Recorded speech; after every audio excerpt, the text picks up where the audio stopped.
সম্মানিত ভিউয়ার্স, আসসালামু আলাইকুম রহমতুল্লাহি ওয়া বরাবরের মতো আমি বিপ্লব আপনাদের মাঝে নতুন আর একটা ভিডিও নিয়ে হাজির। তো আমি আজকে আসছি আমার নিউটনের প্রজেক্টে। তো মূলত এই নিউটনের প্রজেক্টের কিন্তু আমার গাছের বয়স কম, আমি পর্যাপ্ত পরিমাণে এখান থেকে চারা সংগ্রহ করছি। তো এখান থেকে কিন্তু প্রচুর পরিমাণ চারা বিক্রি হয়েছে আমার এই প্রজেক্ট থেকে। তো আপনারাও জানেন যে যে প্রজেক্টে চারা বিক্রি হয় এই প্রজেক্টে কিন্তু কচু একটা সাইজ বেশি একটা ভালো হয় না। আর বিষয়টা হইতেছে এই নিউটন কচুটা চাষ করার সময় হইতেছে কার্তিক অগ্রহায়ণ পৌষ মাঘ পর্যন্ত। তো ওই সময় যদি চাষ করেন তাহলে ভালো একটা এই ভালো লতি অথবা ভালো কচু সাইজটা সুন্দর হয়। তো যাই হোক, আমি আপনাদের বলবো যারা এই নিউটন কচু চাষ করতে চান তারা আপনার কার্তিক মাস থেকে শুরু করবেন, তখন ভালো একটা সাইজ হবে কচুর, সময় পাবে দীর্ঘ সময়। তো মূলত আমি কিন্তু আমার এই গাছের বয়স কিন্তু হয়েছে সর্বোচ্চ 4 থেকে 5 মাসের বেশি হয় নাই, কারণ একটা গাছের বয়স সর্বোচ্চ নিম্ন 8 থেকে 9 মাস দরকার। তো যার কারণে বেশি একটা কাঠ বড় হয়নি, আপনারা দেখতেছেন। তো মূলত এখন ওঠানোর সময় এই জন্যই এখন উঠাইতেছি, এই জন্যই যে আমার এই জমিটা যে দেখতেছেন, এই জমিতে আমি এই যে পাশে দেখতেছেন লতিরাজ বাড়ি 1, এটাও কিন্তু মূলত নিউটন ছিল, সেটা উঠাই আমি এই লতিরাজ বাড়ি 1 দিছি। তো এই লতিরাজ বাড়ি 1টা কিন্তু 12 মাসি একটা জাত, 12 মাসই চাষ করা যায়। আর এই যে পানি কচুটা দেখতেছেন, এটা একটা সিজনালি জাত, এটা সিজন ছাড়া চাষ করলে ভালো একটা ফলাফল আসে না।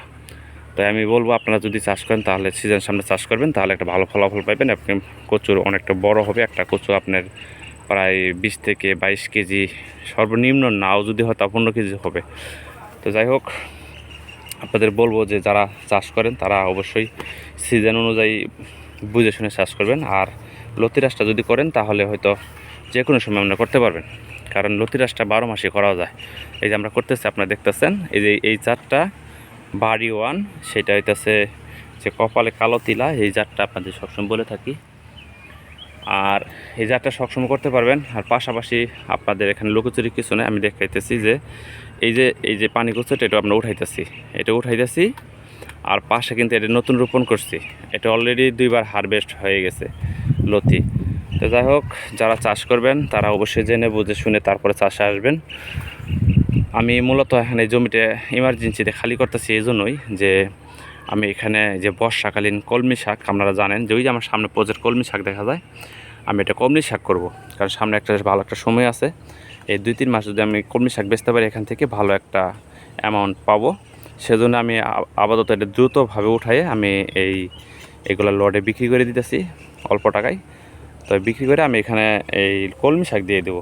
পাশাপাশি আপনাদের একটু দেখানোর চেষ্টা করি, আমি সামনে আরেকটা প্রজেক্ট ভাঙছি, সেটাতে মূলত আমি পাট শাক দিয়ে দিছি।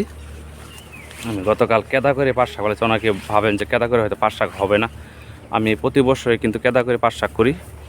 এই যে আমার জমিতে দেখতেছেন, এই যে এটা যে হালি বিছরার মতো যে জায়গাটা আমি রেডি করছি, এখানে মূলত আমি গতকাল পাট শাক ছিটাইছি। এই বিছে আপনাদের একটু দেখানোর চেষ্টা করি, এই দেখতেছেন এগুলো কিন্তু এই যে পাট শাকের বিচি, এই যে হয়তো একদিন গেলে সব ফুটে বাইরেবো। তো মূলত বর্ষাকালীন চাষ করার কিছু কৌশল জানতে হবে, তাহলে কিন্তু আমরা সব ধরনের সবজি চাষ করতে পারবেন। তো মূলত আমি এই যে নিউটন যে পানি কচুটা এটা আমি উঠাইতেছি, এই জন্যই এখানে আমি কলমি শাক দিব। তো এই কলমি শাক দেওয়ার পূর্বে যখন কলমি শাকটা আমার শেষ হয়ে যাবে, তখন শীতের আগে আগে আমি এখানে আবার নিউটন যে পানি কচুটা, এই কচুটা আবার দিয়ে দেবো এখানে। তো সবাই ভালো থাকবেন, সুস্থ থাকবেন, আর আমাদের জন্য দোয়া করবেন।